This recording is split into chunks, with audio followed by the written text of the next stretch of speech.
Welcome to everyone. We are excited to be doing this webinar today for this special edition of Creation Justice webinars as we come together to discern how to best care for creation and work together for justice, because the two go together like organic toast and strawberry jam or soil and sunshine.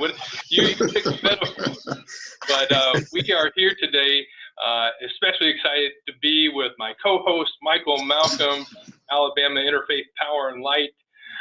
We will be, today, Michael, I feel it's almost like a TV talk show, because we've got someone who is TV famous, and we also have a special guest. It's kind of like that moment when walking through the red curtains right now, we get to say that we are also joined by the Reverend Jim Antal, who will be introducing Katharine Hayhoe to us. So we are delighted to have both our special guest and our surprise guest with us today.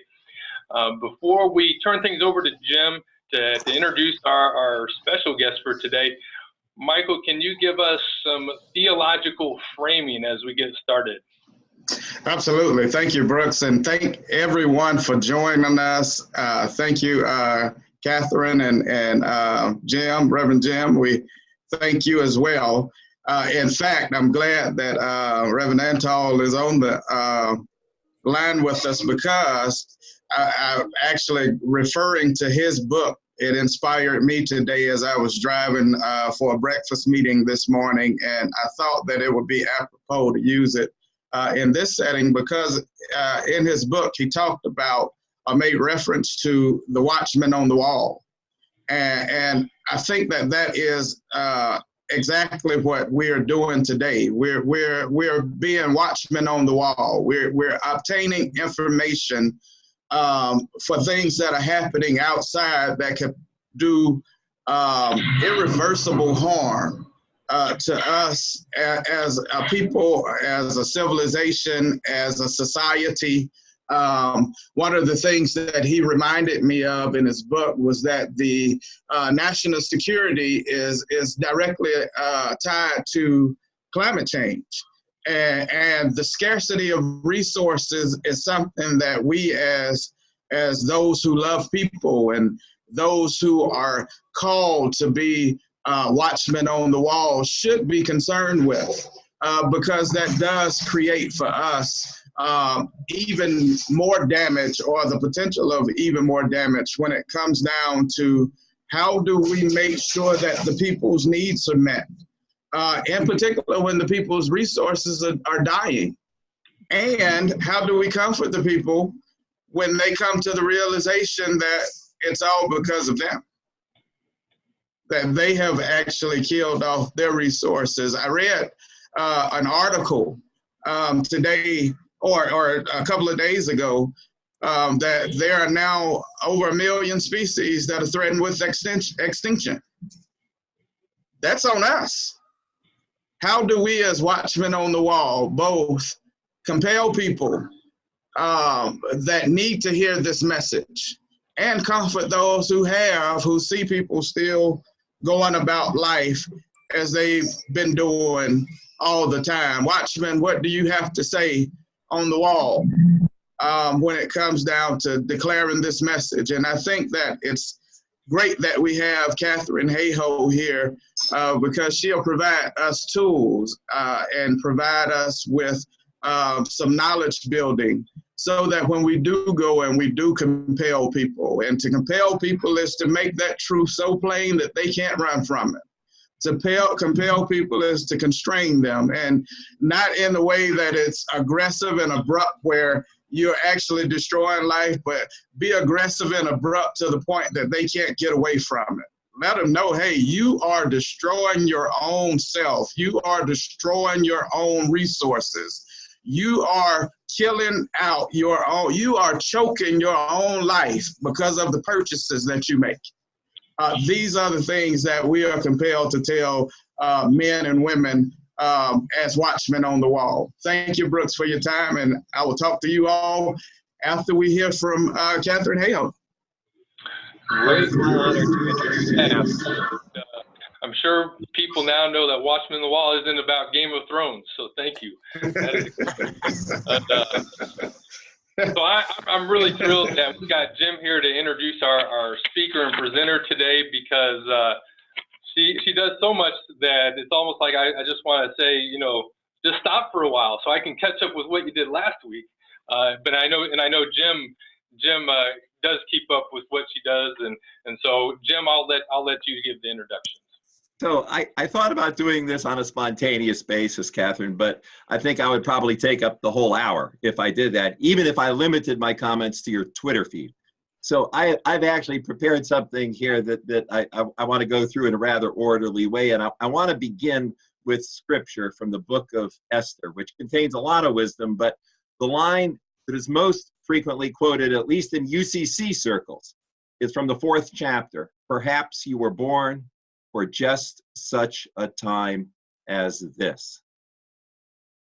So it's great we have this technology. I can look into your eyes, Katharine, and say that to you, because I don't think anyone better exemplifies this scripture than you. You are one of the most foremost climate scientists in the world. You serve as director of the Climate Science Center at Texas Tech University, but that's only the tip of the iceberg, and that will be my last pun.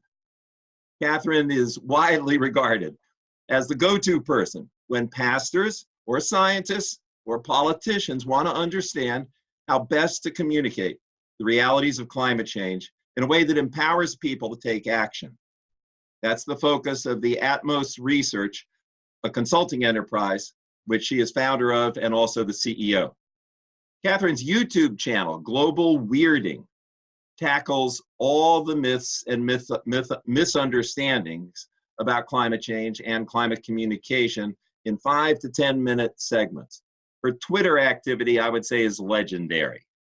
She's an evangelical Christian, married to an evangelical pastor, and her tenured academic position at Texas Tech is in the Department of Political Science. That's a well-kept secret, Katharine. But don't let that fool you, folks. She is the principal author of the 4th National Climate Assessment, issued last year by the White House. This report of hundreds and hundreds of pages, I couldn't figure out how many pages it had, Katharine. You can tell us maybe. All right, there it is. Was released in December. But when that date was, it was supposed to be released in December, but when that date was moved up by several weeks to the Friday after Thanksgiving, so that the media would pay no attention to the report, Katharine had to pull off several all-nighters for final proofing. That's the kind of faithful professional she is in everything she does. That, along with the fact that she's one of the most likable people you'll ever meet. Katharine, welcome. Thanks for helping us to move from climate reports to moral imperatives. The floor is yours. Thank you so much, Jim. And welcome to everybody on this call. There is such a huge variety of people from all around the country, and I see a few names from over the border as well. You all, as I can see from your affiliations, you're already plugged into this issue. You don't need somebody else telling you why it's important. So what I'm going to focus on today is my own very specific expertise, which Jim highlighted, which is looking at the science. And specifically, I'm going to review the 2,000 pages. That's how many pages the National Climate Assessment was. I'm going to review the 2,000 pages for you in just about 20 or 25 minutes. So you do not have to read the document. You'll get all of the highlights here. And then if you want more information, you can go to a specific chapter and dig a little bit deeper into that chapter alone. You're welcome, Jim. So let me share my screen with you because it's a lot easier if we actually look at the images together. Just a second here. Okay. So highlights from the 4th U.S. National Climate Assessment. This is more relevant today than any time. We know that no matter where we live around the country, we see destructive impacts from supersized hurricanes, from recent flooding in the U.S. Midwest, from California wildfires over the past year. I think our perspective on climate change today is best summed up by the Prime Minister of Dominica, which is one of the Caribbean islands that was devastated by a changing climate. And that is, he said, when speaking to the United Nations after the 2017 hurricane season, he said, to deny climate change is to deny a truth that we have just lived. So the National Climate Assessment is divided up into 2 volumes. The first volume is 450 pages. The second volume is over 1,600 pages. Volume 1 was actually released a year ago, last November. So not this past November, but the year before. And it's also called the Climate Science Report because it talks specifically about the science. You can find it online at science2017.globalchange.gov. And I was one of the lead authors on this report, and I specifically wrote a chapter on future scenarios, what's going to happen in the future and how our choices matter. And then I also wrote the last chapter with my colleague Bob Kopp on surprises. What are some potentially unpleasant surprises in the climate system? So this volume is all currently, even still, the most comprehensive and up-to-date assessment of the state of climate science today. Until the next comprehensive IPCC assessment report comes out, which is not for a couple more years, this is the most up-to-date summary of the state of climate science. So if you want to know what's going on with the science, this is the best resource to go to. But if I had to summarize the more than 400 pages in just one sentence, this is the sentence I would use. It's real, it's us, it's serious, and the window of time to prevent widespread dangerous impacts is closing fast. That is basically what Volume 1 tells us. In my chapter, I looked at the future, and what we found is that beyond the next few decades, the change we see over the next few decades is primarily a result of what we've already done. But beyond the next few decades, what we're going to see depends primarily on what?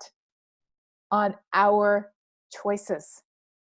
This is a really important result because it both cautions us as well as giving us motivation and hope to act. Because if we felt like all of climate change was baked in and there was really nothing we could do to fix it, if it's too late, why act? Why not just eat, drink, and be merry for tomorrow we die? Realizing the power of human agency, the fact that the difference between these shaded areas on the right-hand side, which show different amounts of temperature change, the difference between these shaded areas is primarily due to the difference between the different colored lines on the left, and these different colored lines on the left represent different futures that we choose. Specifically, what will our emissions of carbon dioxide and other heat-trapping gases look like? And this in turn depends on how are we going to get our energy, from where, are we going to get more efficient with the way we use it, and how are we going to manage our lands and our agriculture? These are the choices that we face today, and our choices will have a tremendous impact on the future. The amount of climate change that's baked in is about this much. The amount that we can actually affect is about this much. That's what this tells us. It also offers, though, a very cautionary note, and this is from the last chapter, which I also co-wrote. When we look back in time at the way things have been before, one of the most frequent arguments that I get probably every day now on Twitter almost is, it's been warmer before, and it's been colder before. There's natural cycles. Why are you so worried about a changing climate today? And the answer to that is because, yes, the planet has been warmer and colder before, but we didn't have pushing 8 billion people on the planet at that time. The last time CO2 levels were this high, when we wrote this report a year and a half ago, it was 3 million years ago. We now know that number is quite a bit larger. It's actually 15 million years ago. There weren't humans running around building cities and developing agriculture and having buildings and infrastructure and energy and economic systems back 15 million years ago. The reason why we care is it's not about saving the planet, this hunk of rock. It will endure. It's about saving ourselves and every living thing that inhabits this planet. That is what is at risk. Because what the historical climate record also tells us is that in the past, when there's been very large changes, these have been accompanied by widespread extinctions. And today we are already facing tremendous biodiversity loss. The United Nations report was just released yesterday, talking about how human life itself and our expansion across the planet, leaving climate change out of the picture, alone endangers millions of species. But when you add climate change on top, it makes it even worse. So if our carbon emissions continue to grow over this century and beyond, it would lead to levels that we haven't seen in tens of millions of years. And if we look back as far as we can in time, even the last time we've seen when climate changed the fastest from natural causes, only a fraction, about 10% of the carbon we produce every year was being pushed from the ocean into the atmosphere naturally to cause that change. So we are truly conducting an unprecedented experiment with our planet, the only home that we have. So people often say, well, when we look at public opinion data, and this is from the Yale program on climate communication. It's a great program. These maps are fantastic. You can zoom in on your congressional district or on your county. And right here, I've highlighted the county I live in at the bottom, Lubbock County. When we look at public opinion across the US, we say estimated percentage of adults who think global warming is real and caused by humans. Anything that is yellow or orange is more than 50% of people. Anything that is blue is less than 50%. And so we look at these wide swaths of blue across the country and we think to ourselves, as I say in one of our global weirding episodes online, we think if they just knew the facts, surely they change their minds, right? Now, in terms of our global weirding episodes, we actually have over 30 of them now. We have one for every part of the country, talking about how climate change affects you in that part of the country. We also have one for Canada as well. But our two most popular episodes are the ones I would not have guessed. This one is number 2, and our most popular episode is What Does the Bible Say About Climate Change? That's the one that the most people have watched. And again, this is a PBS show. It's not a Christian show or a religious show. We also have one that's a little bit more ecumenical that talks about how does religion have anything to do with climate change. So there's a second one that pairs with What Does the Bible Say About Climate Change that I would encourage you to check out if you're interested. But in this case, the answer to this question, I'll give you a preview, is no. And so when the New York Times wrote up the first volume of the National Climate Assessment a year ago last November, they asked me, is it going to change minds? And I said, I don't think so. If somebody's not already on board with the climate science, or they're just kind of disengaged and they feel like it doesn't matter, more information about Arctic sea ice or ocean acidification or how the jet stream is changing is not going to change their minds. And in fact, Dan Kahan at Yale had already looked into this a number of years before. He found that people with the highest degree of scientific literacy were not most concerned about climate change, they were most polarized. In subsequent research, he went on to find that essentially, paraphrasing, the smarter we are, the better we are at just cherry picking the pieces of data that support our pre-existing opinions. So being smart is not necessarily an advantage here. And that shows that people don't really have a problem with the actual science, because the science we use to understand our planet is so fundamental and so basic. It's the same science that we use to explain how stoves heat food or how airplanes fly. And there's a website for everything these days and a YouTube video too, but there's not a lot of them talking about how stoves don't really heat food or airplanes don't really fly. It's just a giant conspiracy with planes on wires or CGI. There probably is one or two, but it's not very widespread. So that shows that it isn't really the science people have a problem with. And in fact, if you look at the polling data, we see something very interesting. So this is the same figure I showed you before that says, do you agree with the science? So here's 450 pages from the National Climate Assessment. Do you agree with it? And essentially, the orange areas would say yes and the blue areas would say no. But when you ask people, is global warming happening? Look at this. It is dark orange across the whole country with the exception of one county in Utah, one in West Virginia, and one in Georgia, just right at the border. That's it. And then, this is kind of crazy, they say, do you think global warming will affect plants and animals? Well, even if people don't think it's happening, they think it's going to affect plants and animals, because every county is orange now. So everybody pretty much says, sure, global warming is happening and it's going to affect plants and animals. Is it going to affect future generations? Yeah, everybody says, yeah. I think it will affect future generations. Will it affect people in developing countries? It's a little bit lighter here. You start to see some blue come in, but it's still a lot darker than do you agree with the science, right? Do you think global warming will affect people, specifically you? No. This is the problem. Look how dark blue this map is. Yes. I know. I love your reaction. We don't think it's going to affect us. Now, let me take just a little divergence here. In other talks where I talk more about, from a faith-based perspective, why would we care? I show how when you ask people, do you care about climate change? And you break people down by denomination and by affiliation, but then you also break them down by race. We see that the most concerned people group in the whole United States about a changing climate, more than anybody else and a lot higher than average, and this survey was done before the Pope's encyclical came out, the most concerned people group are Hispanic Catholics. And that explains a lot of the counties you see in New Mexico, Western Texas, and California. Interestingly, the ones up in South Dakota, those might be due to the pipeline issues there. A lot of people are very aware and motivated because of the pipeline protests. But so then people might say, well, of course, I mean, the Pope cares so much about climate change. Of course, Hispanic Catholics are at the top. Well, you know who's at the bottom? You might think it's white evangelicals. I'm happy to say no. They got inched out by 1 percentage point by white Catholics. White Catholics care least. Yes. And so one of my colleagues, Ashley Landrum, here at Texas Tech, is in media and communication, and she actually studies public opinion and what influences it. So after the encyclical came out, she studied what impact it had on people's opinions. And what she found is this: if Christians, and this held true, I think, for Protestants as well as Catholics, if Christians already agreed that climate change was real, then the Pope's encyclical increased their opinion of the Pope. They thought better of the Pope, and their awareness also increased.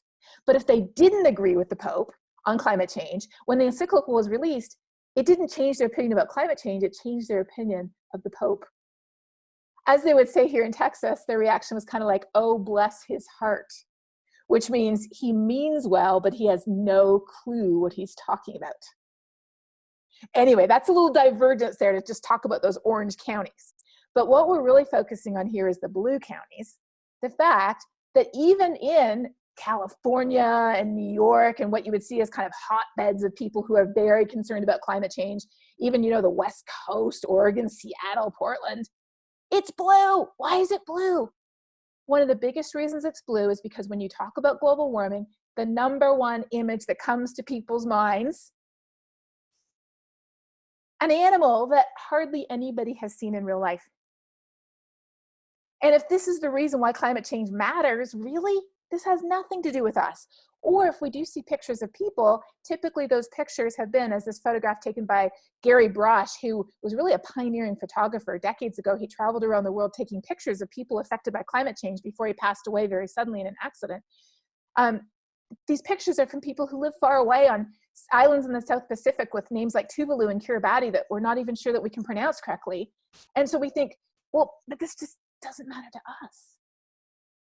And so that's why I truly believe that despite all the headlines we see, despite all the science denial that is rampant in politics today, not just in the US, but in Canada, even in the UK and England and beyond, despite all of the science denial, I believe that the most dangerous and most widespread myth that the largest number of us have bought into is not the myth that the science is somehow not real or optional or fake. It's the myth that it doesn't matter to me. That is the most dangerous myth, because if it doesn't matter to me, why would we act?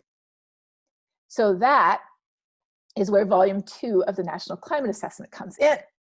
Volume 2 directly tackles that myth. You can find it online at nca2018.globalchange.gov. And it's organized very nicely by chapter, so you don't have to read the whole thing. You can go to whatever chapter you want. They have a chapter for each region, and they have a chapter for each sector. So what is a sector? Water, health, infrastructure, ecosystems, transportation, energy, things like that. What does volume 2 tell us? Well, volume 2 is the most comprehensive and up-to-date assessment, not of the science, but of how it's affecting us and how we are responding. It was written by over 350 authors, including me, and If I had to summarize it, because it's over 1,600 pages, I'm going to take 3 sentences instead of just one. These are my 3 sentences. Climate change isn't a distant issue anymore. The assessment is loaded with examples of what's happening today. It's affecting every single one of us in every part of the US across almost every sector. And this is really important. The more climate changes, the more serious and even dangerous the impacts will become. Like what? Well, it talks about how high tide flooding in many small towns along the Northeast coast has already increased by a factor of 10 since the 1960s. This is not storm-related flooding.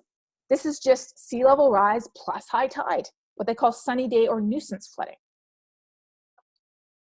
We already have climate refugees within the borders of the United States. People who are having to leave their home, in this case their ancestral home, because sea level is rising and the land on which their town is built is sinking, which in Louisiana is primarily due to the extraction of oil and gas and water from underground reservoirs and aquifers.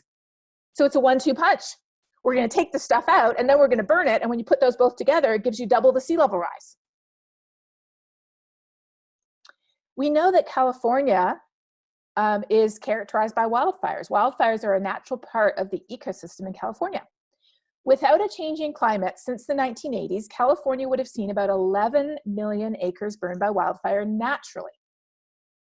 But what is climate change doing? It is loading the weather dice against us. It is increasing the risk of really bad wildfires burning greater area.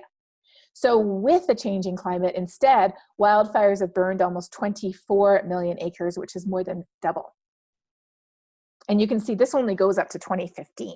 If you added the next 3 years, going through the end of 2018 with the Camp Fire and the Thomas Fire and all the other record-breaking fires, you would see this orange go off the charts. We know that what used to be permanently frozen ground up in the Arctic is crumbling and thawing, putting over 200 Native American villages at imminent risk. There's also climate refugees up there.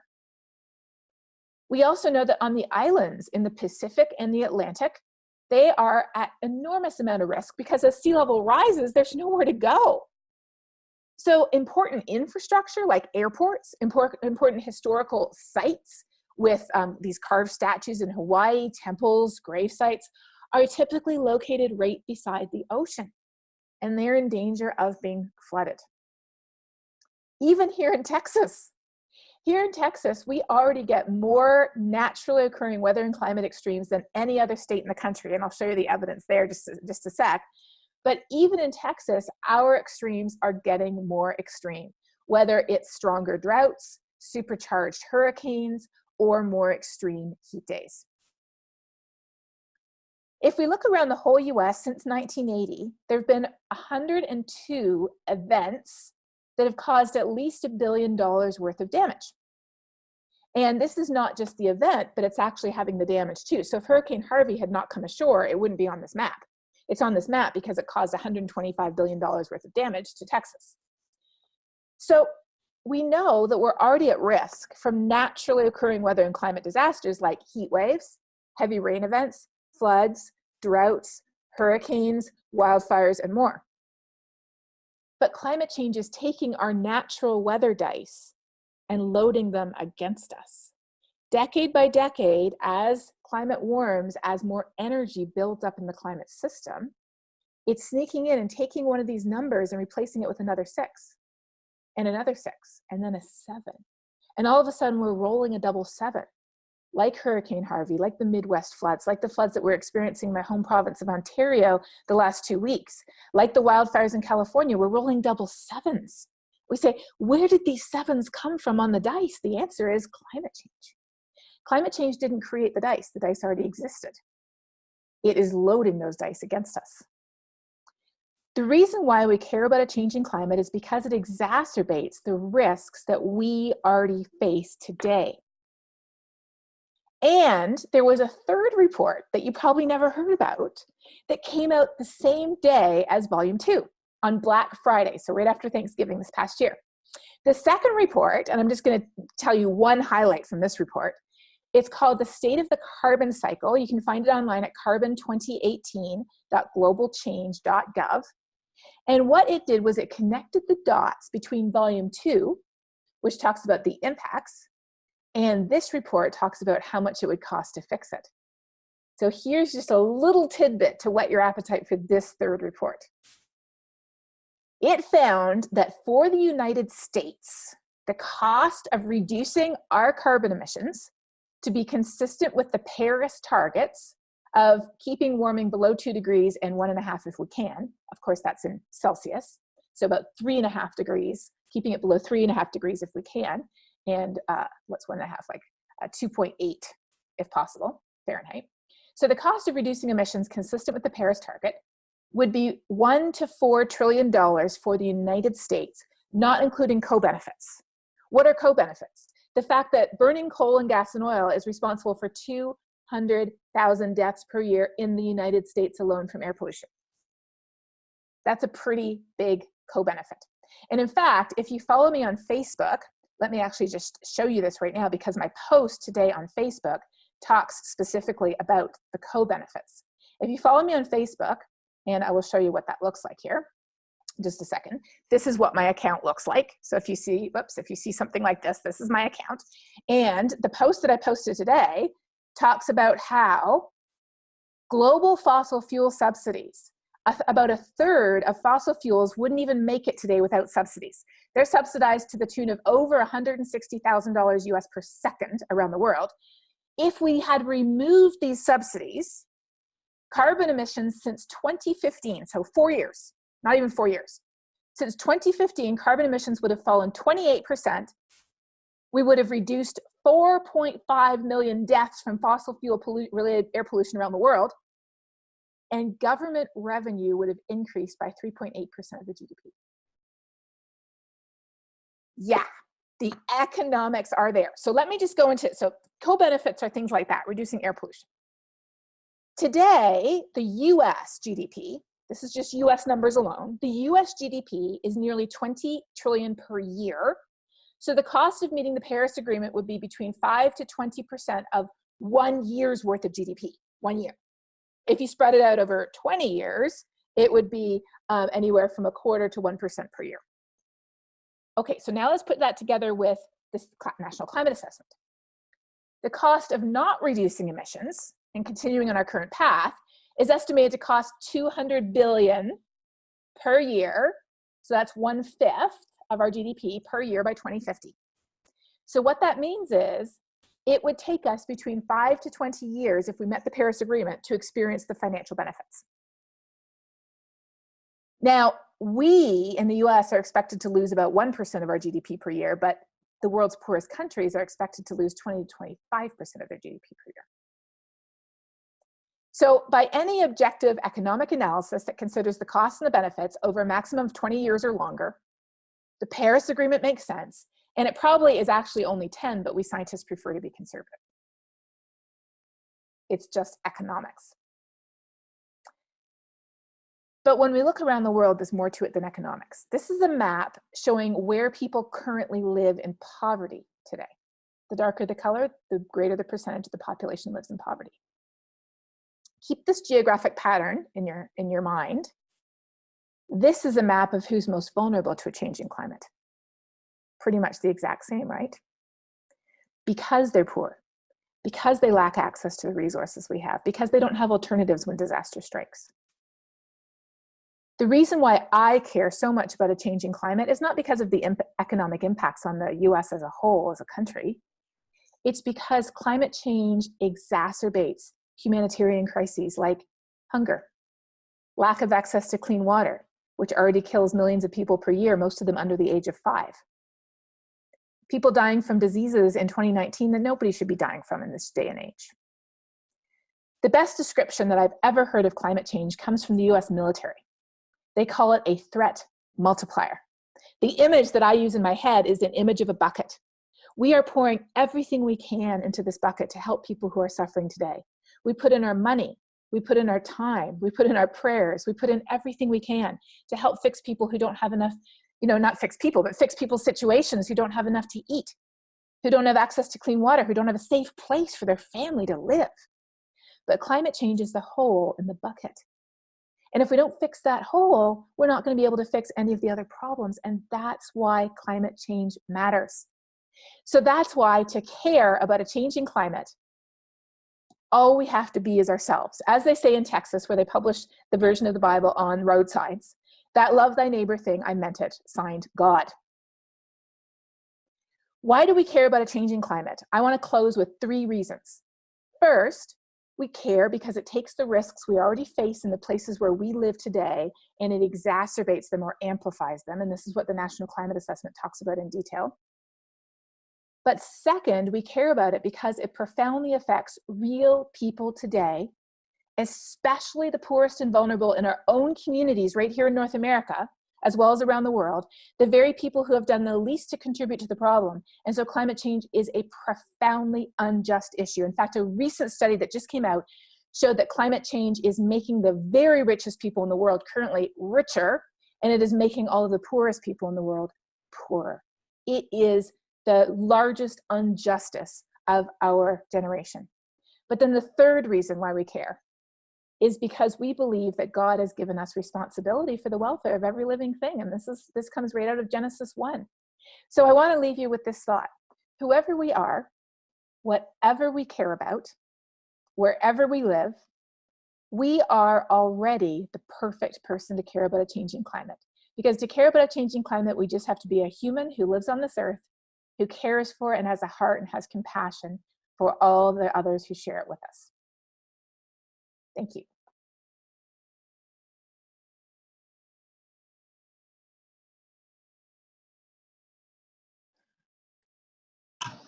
Brooks, I think you're on mute. Brooks, you're on mute. We can't hear you. Oh, there we go. Thought I unmuted myself. Great, great. Thank you so much. Many of us are applauding silently or mutedly. Thank you for that terrific presentation. I want to encourage people now to ask questions by clicking on the Q&A icon at the bottom of their screen. You can type in your question for Katharine there, and we can all take a look at it, and she can respond to it. As we wait for people to type in their questions there, Michael or Jim, would you like to get the conversation started with questions of your own? Sure, I'll jump in. Katharine, I want to preface what I have to say by saying I have no desire to put you on the spot at all. Do you have anything to say about the Green New Deal? Yes. You may or may not know, Katharine, that I've written a resolution for the national body of the UCC to endorse the Green New Deal. That resolution has already been passed by the Vermont and the Pacific Northwest conferences, and it will go to our national body in June. And you could have written it yourself. All it is an endorsement of those principles, and it articulates those principles. And I'm just wondering if you have anything to say about that. Yes, thank you for asking. So as a scientist, I am very clear that the planet itself, the climate system, doesn't care how we cut carbon. It just cares that we do it. So scientifically, we can't say this is the best way to do it because the planet just wants us to do it as soon as possible. But ethically and morally, as a human with a heart, that's where we can make the decision of what we think is the best way. And so I am a big fan of the Green New Deal for 2 reasons. First of all, I am Canadian, so I don't comment explicitly on US policy. I say, hey, as long as it cuts carbon and people can get on board with it, I'm all for it. But what I've seen are 2 things. First of all, the Green New Deal has actually got a ton of people talking. I saw some analysis on social media. It has gotten way more people talking about climate change. And as you know, if you watch my TED Talk, I'll put a link to my TED Talk in here. The most important thing we can do about climate change is talk about it, because if people don't talk about it, why would we care? And I showed you, people don't care. And if we don't care, why do we want to fix it? So it got people talking. And so I am like, yes, that is fantastic. And then the second thing I like about it is when people say to me, I don't support the Green Deal, what I say is, well, that's your prerogative, because politics is certainly a matter of opinion. So please tell me, what's your plan to cut carbon?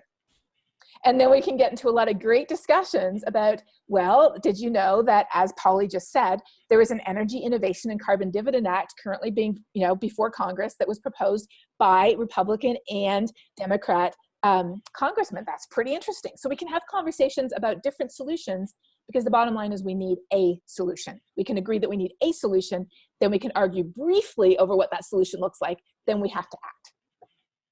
Jim, can you just do like all the hand gestures to accompany all my talks from now on? I'd be glad to. I love it. Katharine, you had Deborah Mabood asked, could you clarify the rich getting richer, clarify the cause of the rich getting richer as a result of climate change? Yes, and in fact, what I'm going to do is, this is why I love having my computer, I'm actually going to show you an article on my screen so you can see it, okay? So let's see. Here is the study I was referring to. Can you guys see that okay?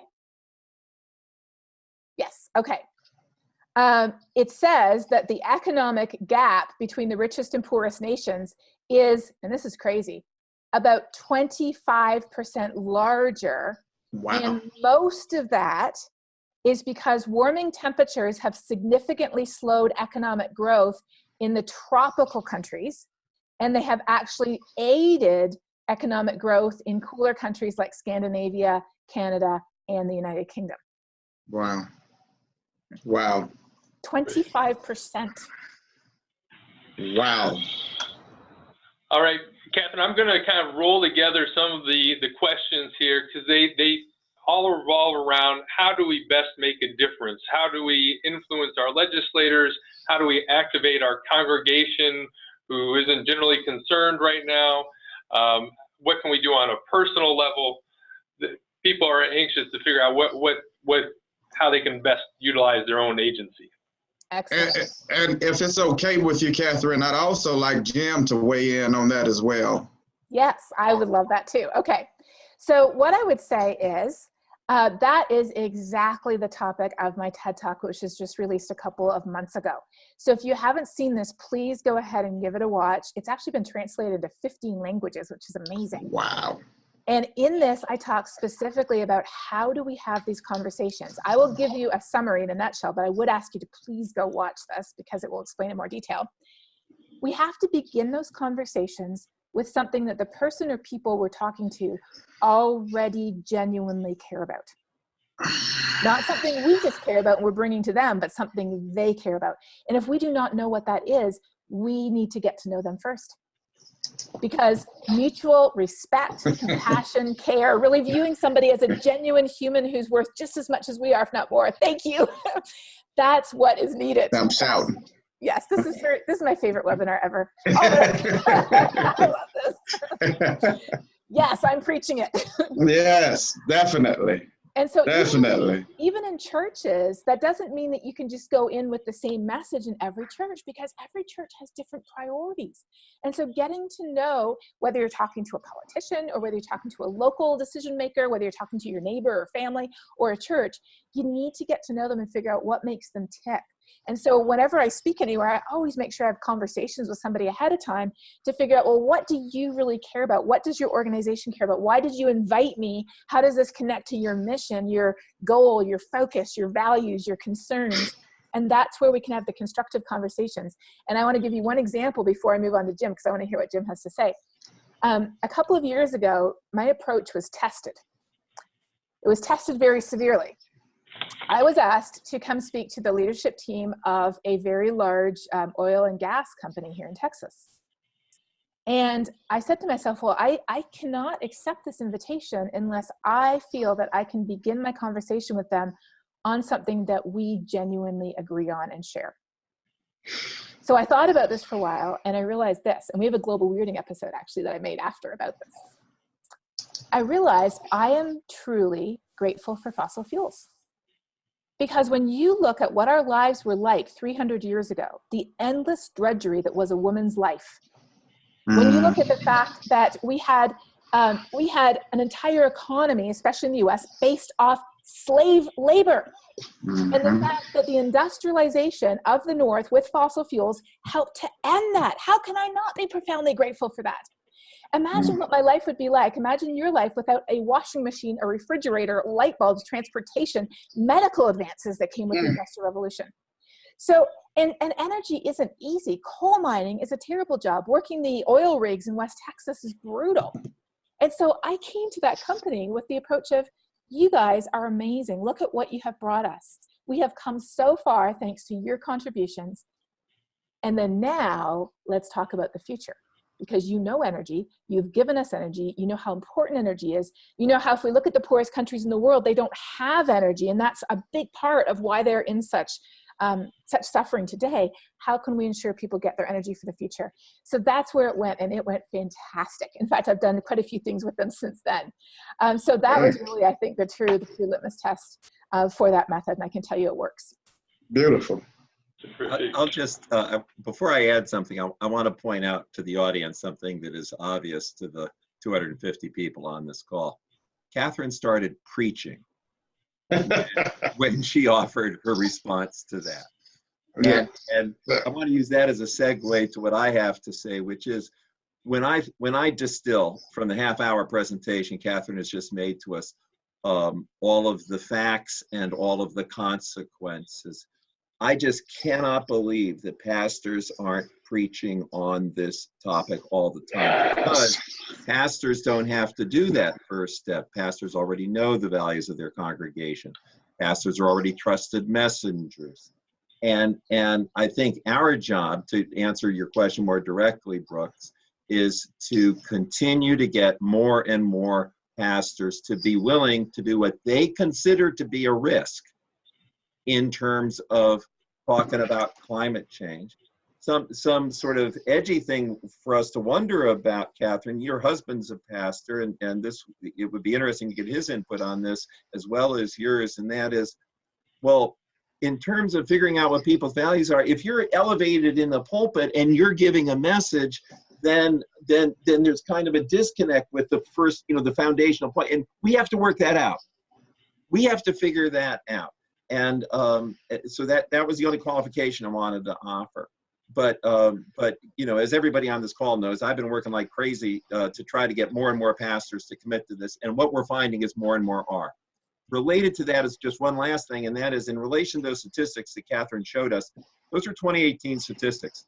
And I know Katharine knows this. In the past 4 months of 2019, there has been a bigger shift than in any previous 4-month period. The people are more concerned by 5 percentage points than they have ever been. People are realizing that it's happening in the United States by a 9 percentage point gap over the past 4 months. So we need to realize that there is momentum to be seized upon here. So that's it for me for now, Brooks. Go ahead. Great. If you don't mind, Yep. Sorry. Go ahead. Let me so I was trying to look here too. So let me tag on to that with a comment by David. He said, climate change is still seen as too political to discuss in churches. I would say that is a myth that many people believe, for sure. But I want to add one more example similar to the one I just gave, but for a church. I was invited, this is just a few weeks ago, I was invited to speak at a very conservative institution, like very. About as, if you went to, after Liberty University, I was number 2 or 3. And Wow. I don't mean theologically, I mean politically conservative, but it's a Christian organization. The person who invited me received a number of emails from leadership there before my arrival. He shared a few of those emails with me. They said things like, why are we inviting someone like her here to talk about global warming when we know she's going to tell us the only solution is abortion? You are spreading Satan's lies by having this woman come to speak. That is just one example of the many emails he got. So, David, here's what I did. First of all, I was grateful that, oh, believe me, I have a folder that when I write a book when I'm 80, it's going to be interesting reading. So what I did was I showed up and I took a page out of Mitch Hescock's book. He, of course, is from the Evangelical Environmental Network. And I said, all right, I'm here to talk about the sanctity of life. I'm here to talk about pro-life values. I'm here to talk about how we care about people from conception to death. And here's how the unborn and babies and children and adults and elderly people are being affected by the extraction of fossil fuels, the combustion of fossil fuels, and the resulting climate change from fossil fuels. And I'll post a link here because it is a recording, and it went well. And one of the people who sent one of those emails actually went up to the guy who invited me afterwards. He said, that was pretty good. I take that as the highest praise. Beautiful. Great. Beautiful. Thank you for that. Well, I'm going to shift gears a little bit. I was looking at a question stood out to me here, and it connects with one of your recent articles that you're quoted in. This year, recently, we quoted an article entitled "Children Influence Their Parents' Opinions on Climate Change." And the question is, we are forming a kids group at our church dedicated to taking action on climate change. Nice. Do you have suggestions for engaging children on the issue? How can they become change agents? Yeah. So I'll let you take that question. I love that. So there was a new study that showed that when children are educated, they're able to change their parents' minds. And it was done in North Carolina, which is a pretty conservative part of the country. And they've actually made their curriculum available online. It's linked to the study. And what they found, which I love, was that daughters were most effective at changing their conservative father's minds. Of like, oh, not that I have to change my father's mind. He's a science teacher and I learned at his knee, but so many of us, anecdotally, so many of my colleagues have parents, family, mothers, fathers who reject the science they do. And my colleagues go to them and say, I'm a grown woman or man and I study this full time. Mom, do you think I'm an idiot? Or do you think I'm lying to you? But Rush Limbaugh says. And they're just like, so this was a really encouraging result. And I think that it's important to give children accurate information and critical thinking skills. So not force feeding them with our own perspective or view, not giving them a lot of doom-filled messages, but giving them hopeful messages and helping them understand and filter all of the constant information that we're bombarded with through the media and social media today. Even young children get this and pick this up from their peers and colleagues and friends at school. Friends, and teachers. So one of our most popular and funnest, in my opinion, one of our funnest global weirding episodes is the one that we did, weirding kids, let me just find it for you.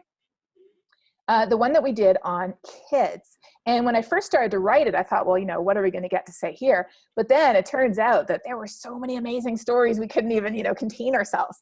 Kids are doing incredible things. And when we talk to our kids, it's important to explain what's happening to them, but it's also important to empower them to act. And that's where my favorite verse in the Bible comes in, which is from 2 Timothy, where Paul tells Timothy that God has not given us a spirit of fear. So if we react out of fear to situations in the world or our lives, that is not coming from God. God has given us a spirit of love, to have compassion and care for others, spirit of power or empowerment so we can act instead of being frozen, and a sound mind to make good decisions. And this, I think, really embodies what I would like to teach and communicate to my child. Great.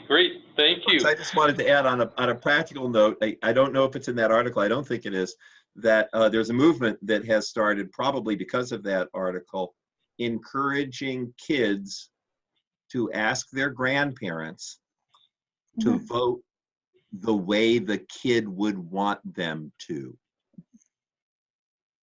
So, and this is an intergenerational dialogue churches all over the nation could broker. Great. And I'm going to share a link to that article as well on children influencing their parents, because as you lift up, it's the daughters who are really the great change agents. And I'm proud of that because I've got two daughters myself. So we need to empower our daughters to be change agents on climate change. To shift gears once again, to kind of get the full spectrum of your thoughts on things, there's a question here about, do we need to be talking about system change here, talking about the sort of a capitalist economy, the idea that's common in some circles that to address climate change, we really have to think about system change. What are your thoughts on that? Yes, but. So often people will say to me, if we can just get everybody to agree with science, we could fix the problem. Or they will say, if we could get rid of Citizens United, we could fix the problem. Or they say, if we could, if we could get in a Democratic candidate, we could fix the problem. Never mind the fact that Hillary Clinton got the second most fossil fuel money after Ted Cruz heading into the next election. So we always say if, but unfortunately we run out of time. If this were 40 years ago, sure, we might be able to do some of those things, but we don't now.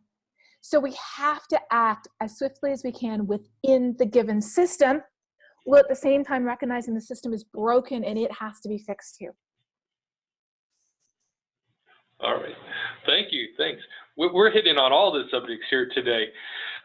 Let's see here. Other questions. Michael, do you see any that we should highlight before we wrap things up here? I'm answering a couple of them by typing as I can. Okay. I'll say that there's a number of requests for links and reports. There's a request for slides. We'll do our best to kind of gather together the references and the links and put them together to an email to go out to everybody so that people can have access to those resources after this webinar. I didn't realize I was on mute, but I don't have a question necessarily as much as I have a highlight that I wanted, somebody that I wanted to bring up, which is a Macaulay Alexander, who says that he or she is getting ready to walk from Canada to Key West to launch the first day for tomorrow on September the 22nd of 2019. Says they're launching it along with a number of organizations that assist persons with disabilities and disasters. The goal is to have a parallel day to Earth Day in the springtime, and this would be People Day, where people with and without disabilities can come together and walk, prepare for disasters, and ultimately climate change. So I wanted to make sure I brought that up. And the reason I wanted to bring that up is because I think that it is important that we operate together and no one is missed out. Katharine Hayhoe, as well as Jim in his book, have talked about community and community's involvement and really the bottom-up approach to organize it. If we want a movement build, it's going to take for us to come together collectively as a whole and build out a movement that will actually impact climate change and provide that knowledge base to those who don't really have that knowledge base. So in other words, it's about you getting to the table and having those discussions with your family and Uncle Jed them that you really don't want to have because you know he half crazy. But you still got to have that conversation anyway, because at this point, it's that important. I think, I would hope that in hearing what we've heard, we have actually heard the sense of urgency that we're really under. I hope you all heard that Katharine Hayhoe is a scientist, and she did say that they are talking in conservative terms when they gave you 12 years. So in all actuality, you really don't have 12 years. So tell Uncle Jed's crazy behind, hey, you need to get it together because this is important to all of us. And empower your kids to talk about this. I am grateful, so very grateful that my daughter has said that she's looking at actually studying environmental law. As much as I want her to do everything else in the world, I think that this is extremely important for this time because we need everybody talking about this. We need from 8 through 80, we need them talking about this, and even beyond and after, we need them talking about this. I have made it made a vow to myself and to God that I will not preach another sermon. I will not give another talk unless I mention climate change and environmental justice. It's that important to me. Anything outside of that for me, I call it petty preaching.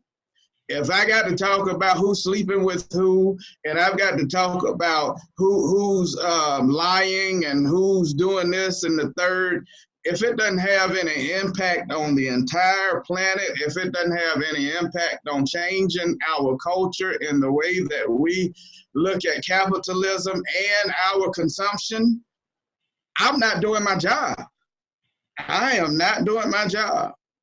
I can talk about personal behavior, but if it isn't actually contributing to bettering this planet, I am not doing my job as a watcher on the wall. It's not enough just to see something. You've also got to say something. That is my call to action for everybody, and I thank you for joining us. And I hope that you will take these words and actually see something and say something. Thank you, Michael, for that closing call to action. It's our tradition for this to get Michael to fire us up and on the launching pad and out the door to be change agents in the world. Big thanks to you, Katharine, for joining us. I'm delighted to hear that you think we do a good webinar.